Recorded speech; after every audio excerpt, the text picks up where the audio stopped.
Baik, bismillahirrahmanirrahim. Assalamualaikum warahmatullahi wabarakatuh.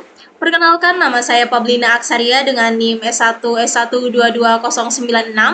Pada kesempatan kali ini saya akan membuat video penjelasan materi dari slide 42 sampai dengan selesai, di mana materi ini itu tergabung di dalam materi yang telah diberikan sebelumnya, yaitu Introduction to Information Retrieval, di mana lebih tepatnya di sini kita akan membahas di bagian 6. Nah, untuk mengefisienkan waktu, langsung saja kita masuk kepada penjelasannya. Nah, di sini kita sudah lihat bersama, kita sudah ada di slide 42, yaitu Binary Incidence Matrix atau matriks insidensi binar.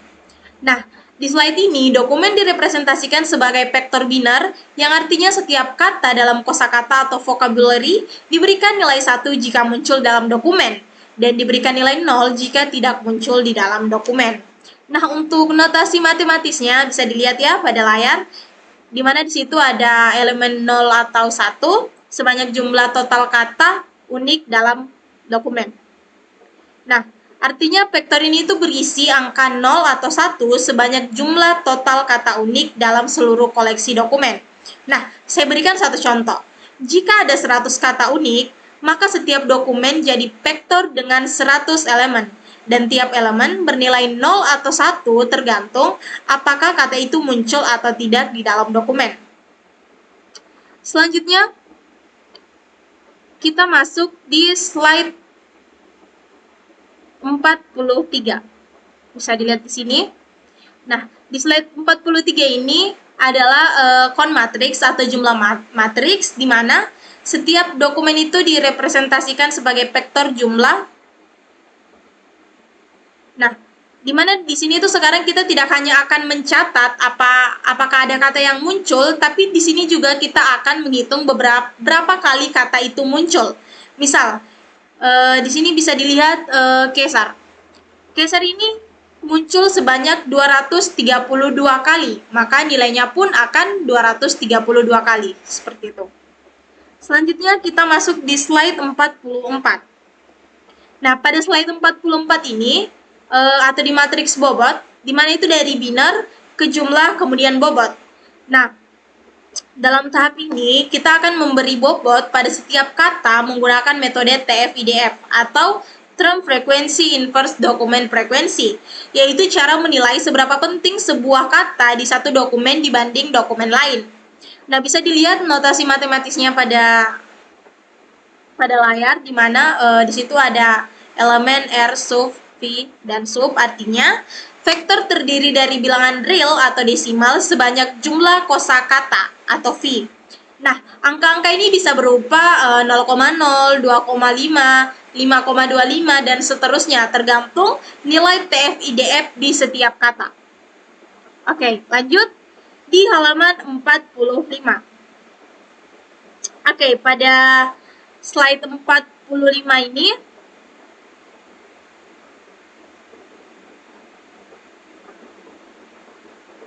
kita bisa lihat di pada slide 45 ini, di mana dokumen as vektor atau dokumen sebagai vektor. Nah, di mana setiap dokumen sekarang direpresentasikan sebagai vektor bernilai real dari bobot TF-IDF, seperti yang telah saya jelaskan di atas. Nah, jadi di sini kita memiliki ruang vektor bernilai real berdimensi V, istilah dalam sumber ruang ya. Nah, dokumen adalah titik atau vektor, dimensi sangat tinggi dan vektor sangat sparse. Nah, untuk penjelasannya dengan TF-IDF, setiap dokumen menjadi titik dalam ruang vektor berdimensi tinggi karena banyak kata yang tidak muncul sebagai sebagian besar dokumen. Maka banyak nilai 0 membuat vektor menjadi jarang terisi. Lanjut pada slide 46. Nah, pada slide 46 ini atau queries as vector, yaitu query sebagai vektor, di mana di sini gagasan utama adalah kita akan melakukan hal yang sama untuk query. Kemudian kita akan mengurutkan dokumen berdasarkan kedekatan dengan query. Kedekatan sama dengan kesamaan sama dengan jarak negatif. Nah, kita beralih dari model boolean ke model peringkat dokumen berdasarkan relevansinya. Nah, di sini itu kita akan memperlakukan query layaknya dokumen dalam bentuk vektor. Kemudian kita ukur seberapa dekat dokumen-dokumen dengan vektor query untuk menentukan mana yang paling relevan. Kemudian selanjutnya kita lihat di slide 47. Nah, di slide 47 ini adalah bagaimana kita menformalkan kesamaan di ruang vektor. Nah, pertama, di sini bisa kita lihat first, jarak negatif antara dua vektor. Nah, apakah jarak Euclideannya ini bisa dipakai? Jika tidak, karena panjang vektor berbeda bisa mengganggu hasilnya. Nah, untuk penjelasannya ini, di mana kita akan mengukur kesamaan dengan Euclidean distance, di mana bisa keliru karena dokumen yang panjang cenderung punya nilai yang lebih besar meskipun tidak relevan. Nah, kita butuh pendekatan yang tidak terganggu oleh panjang vektor. Gitu. Nah, selanjutnya slide 48. Nah, di sini slide 48 itu adalah why distance is a bad idea. Nah, atau mengapa jarak adalah ide yang buruk. Seperti yang dijelaskan di atas tadi ya, kalau misal jarak mana ya tadi? Ini ya. Karena dokumen panjang, kayak misal kalau jaraknya panjang atau dokumen yang lebih panjang itu cenderung punya nilai yang besar meskipun tidak relevan. Nah, jadi kita kayak butuh pendekatan yang tidak terganggu oleh panjang atau jarak di vektor itu. Nah, di slide 46 ini akan menjelaskan mengapa jarak adalah ide yang buruk atau yang tidak bagus. Nah, contoh query itu ada reach4 dan dokumen D2. Distribusi istilah mirip, tapi jaraknya tetap besar jika menggunakan Euclidean. Ini pertanda bahwa jarak bukan ukuran yang baik. Nah, penjelasan contoh ini menunjukkan bagaimana dua dokumen yang sebenarnya relevan dengan query bisa terlihat jauh jika hanya pakai jarak. Oleh karena itu, kita gunakan sudut antar vektor sebagai gantinya. Oke, selanjutnya slide 49. Nah, slide 49 ini use angle instead of distance atau gunakan sudut bukan jarak. Seperti itu. Karena dijelaskan di slide sebelumnya bahwa menggunakan jarak merupakan ide yang buruk. Nah, misalnya di sini urutkan dokumen berdasarkan sudut dengan query. Dokumen yang diulang 2 kali lebih panjang tetap memiliki sudut 0 dengan versi aslinya, artinya sama secara semantik. Nah, jadi penjelasannya itu, jika dua dokumen memiliki arah vektor yang sama, maka isinya mirip meskipun panjangnya berbeda, atau sudut angle-nya menjadi ukuran kesamaan yang lebih baik karena mengabaikan panjang dokumen atau jaraknya ya. Oke, lanjut di slide 50. Nah, slide 50 ini from angles to cosines, di mana dari sudut ke cosinus. Nah, urutkan berdasarkan sudut kecil ke besar. Urutkan berdasarkan cosine besar ke kecil. Cosine adalah fungsi menurun dari sudut. Nah, cosine similarity menghitung seberapa sejajar dua vektor. Nilai 1 artinya arah sama atau maksimum mirip. Kemudian nilai 0 berarti tidak ada kesamaan. Ini jadi metode utama dalam sistem temu kembali modern. Baik, kita lanjut di slide 51. Nah,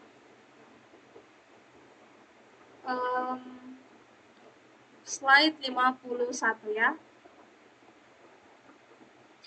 Di slide 51 ini atau cosine, di sini menampilkan kurva fungsi cosine atau cosinus, di mana bentuk grafiknya itu berisolasi naik turun antara +1 dan -1 yang mencerminkan bagaimana nilai kosinus dari sudut dalam derajat atau radian berubah. Nah, kaitannya dengan information retrieval ini adalah di mana di dalam vektor itu kita menghitung kemiripan antara dokumen dari query berdasarkan cosine similarity. Nah, nilai cosine similarity adalah cos, di mana 0 adalah sudut antara dua vektor. Kalau sudutnya kecil mendekati 0 derajat, maka kosinusnya mendekati 1, artinya dokumen sangat mirip dengan query. Kalau sudutnya 90 derajat atau sama dengan 0, maka tidak mirip sama sekali. Kalau sudutnya 180 derajat kosinus atau sama dengan min 1, berarti dia berlawanan total. Jadi grafik ini membantu kita untuk memvisualisasikan bagaimana nilai kosinus turun saat sudut antara dua vektor makin besar. Nah, lanjut di slide 52. Pada slide 52, di mana ini adalah normalization atau normalisasi panjang. Di sini bisa kita lihat untuk terjemahannya bagaimana kita menghitung kosinus. Sebuah vektor bisa dinormalisasi berdasarkan panjang dengan membagi setiap komponennya dengan panjang vektor itu sendiri. Di sini kita gunakan normal L2 seperti rumus yang tertera di sini. Ini memetakan vektor ke permukaan bola satuan unit spare karena setelah dinormalisasi sebagai hasilnya, dokumen yang panjang dan pendek memiliki bobot yang berada dalam urutan yang besaran yang sama. Efek pada dua dokumen D dan D disambung dengan dirinya sendiri dari slide sebelumnya.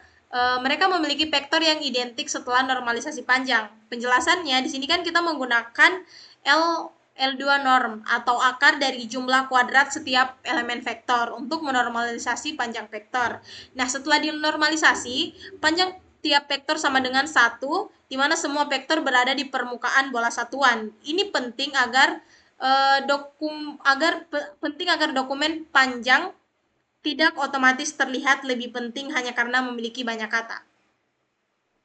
Kemudian kita lanjut di slide 53. Nah, pada slide 53 ini, di mana di sini adalah cosine similarity between query and document atau kemiripan kosinus antara query dan dokumen, di mana cos, Q, dan D sama dengan sim, Q atau D sama dengan Q titik D per QD.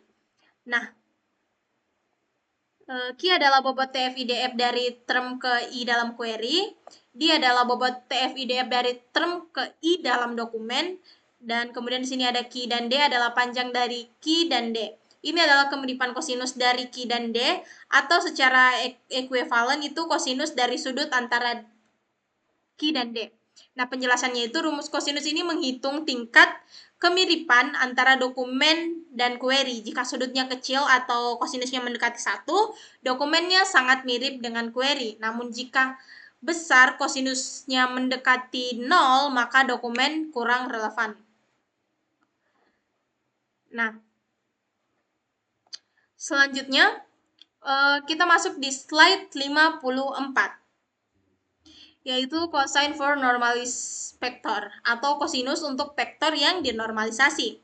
Nah, di sini bisa dilihat for vector normalisasi, the cosine is equivalent to the dot product or scalar product. Atau untuk vektor yang dinormalisasi, kosinus setara dengan hasil dot product atau perkalian skalar, di mana cos Q atau D sama dengan Q D ekuivalen Q titik QI titik DI. Nah, jika Q D dan D sudah dinormalisasi panjangnya, maka setelah semua vektor dinormalisasi ini kita bisa cukup mengalihkan tiap elemen dari Q dan D lalu menjumlahkannya. Nah, ini sangat efisien karena secara komputasi dalam sistem pencarian skala besar. Untuk komputasi dalam sistem pencarian skala besar. Nah, lanjut kita masuk ke slide 55. Nah, slide 55 ini menunjukkan cosine similarity ilustrasi atau ilustrasi dari kemiripan kosinus. Nah, di sini untuk penjelasannya ini dapat kita lihat ada vektor query key digambarkan sebagai panah titik dari 0. Kemudian vektor dokumen D1 dan D2, kemudian D3 punya area yang berbeda. Bisa kita lihat di sini ya. D1, D2, dan D3. Oke. Kemudian sudut antara Q dan D menentukan nilai kosinusnya. Nah, sudut terkecil sama dengan kemiripan terbesar seperti yang sudah dijelaskan sebelumnya. Kemudian jika sudutnya makin besar, maka dokumennya makin tidak mirip. Atau makin tidak mirip dengan query. Nah, di mana inti slide ini itu cosine similarity tidak peduli dengan panjang vektor, tapi dia peduli terhadap panjang vektor, dia dia peduli terhadap arah vektor. Nah, slide ini secara visual memperlihatkan mengapa pendekatan cosine cocok untuk mengukur kemiripan semantik. Oke, selanjutnya kita masuk di slide 56. Pada slide 56 ini, di mana ini adalah cosinus example atau contoh dari cosinus, di mana di sini kita bisa lihat seberapa mirip ketiga novel ini, di mana ada SAS atau sense and sensibility, kemudian PUP atau pride and prejudice, kemudian WH, di mana di sini itu adalah Wuthering Heights. Bisa dilihat untuk terms frekuensinya. Kemudian penjelasannya, di sini kita melihat frekuensi kata mentah atau raw count dari beberapa kata kunci di 3 novel berbeda. Ini menjadi dasar untuk menghitung bobot TF-IDF. Nah, lanjut lagi di slide 57. Nah, pada slide 57 ini masih lanjutan dari example sebelumnya itu, di mana di sini kita akan mengubah frekuensi kata bentuk log frequency weighting. Di mana ini untuk menyederhanakan kita tidak gunakan IDF di sini. Nah, penjelasannya, log weighting ini membuat kata yang sering muncul terlalu dominan menjadi seimbang, atau formula umumnya itu adalah 1 tambah 1 log TF. Oke, lanjut di slide 58. Masih ini ya, masih sambungan dari contoh di atas, atau contoh sebelumnya. Di mana di sini quotient, normalisasi weight dan perhitungan. Nah, setelah dinormalisasi, vektornya akan jadi seperti ini. Bisa kita lihat pada layar ya. Ini yang sudah dinormalisasi. Nah, kemudian cos SAS dan PAP itu sama dengan 0,789 kali 0,832 tambah 0,515 kali 0,555 tambah 0,335 kali 0 tambah 0 kali 0 sama dengan 0,94. Kemudian untuk kosinus SAS dan WH-nya itu adalah 0,79, kemudian untuk kosinus PAP dan WH-nya itu adalah 0,69. Nah, pertanyaannya, kenapa kosinus SAS dan PAP lebih besar daripada kosinus SAS dan WH? Karena vektor SAS dan PAP lebih sejajar secara kata, atau kata-katanya lebih mirip. Maka nilai kosinus mereka lebih tinggi, seperti itu. Kemudian lanjut di halaman 59 atau di slide 59 ya. Di slide 59 ini adalah computing the cosine score atau menghitung skor cosinus dengan algoritma ya. Nah, untuk pseudocode-nya itu bisa dilihat di sini ya untuk pseudocode-nya. Di mana di sini pada baris pertama ada plot score n sama dengan 0, kemudian sampai selanjutnya. Nah, langkah-langkah ini itu untuk menghitung cosine similarity antara query dan semua dokumen, di mana fokus utamanya adalah efisiensi perhitungan.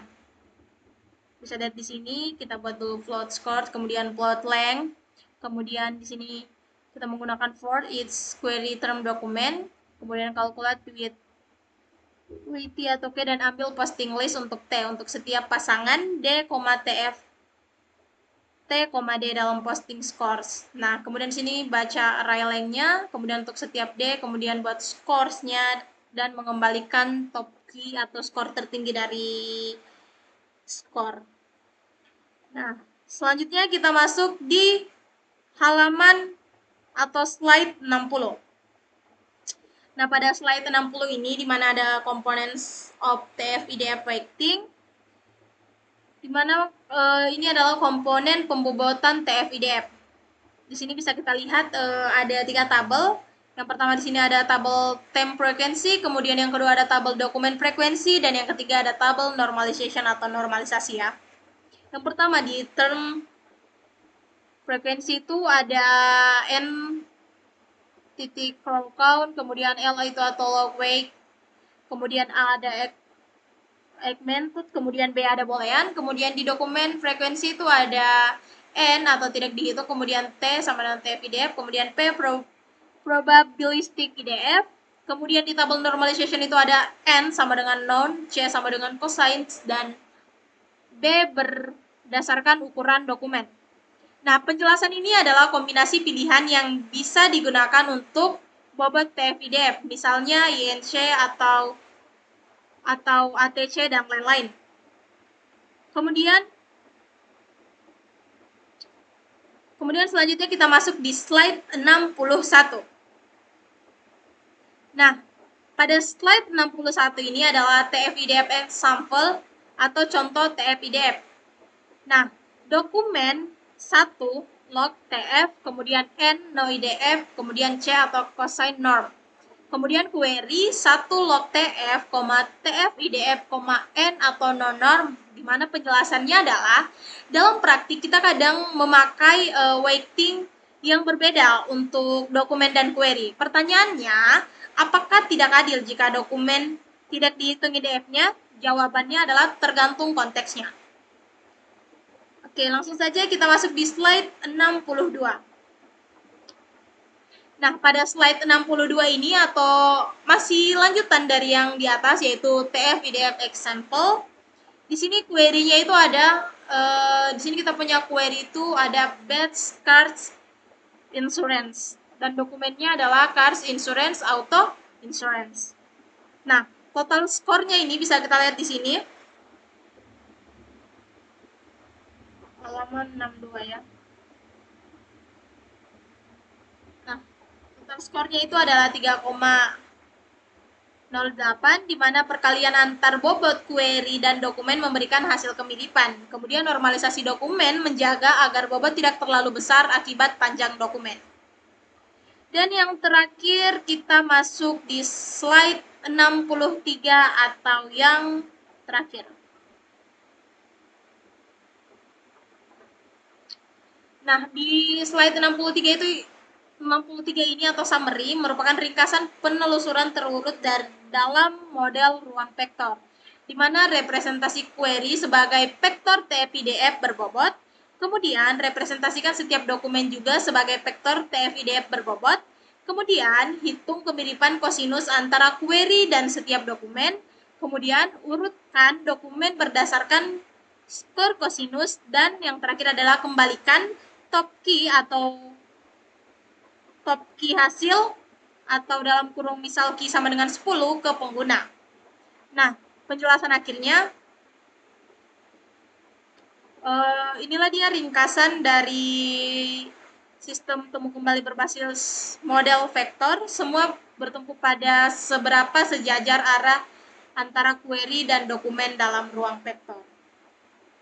Nah, mungkin itu saja yang dapat saya jelaskan untuk tugas kali ini.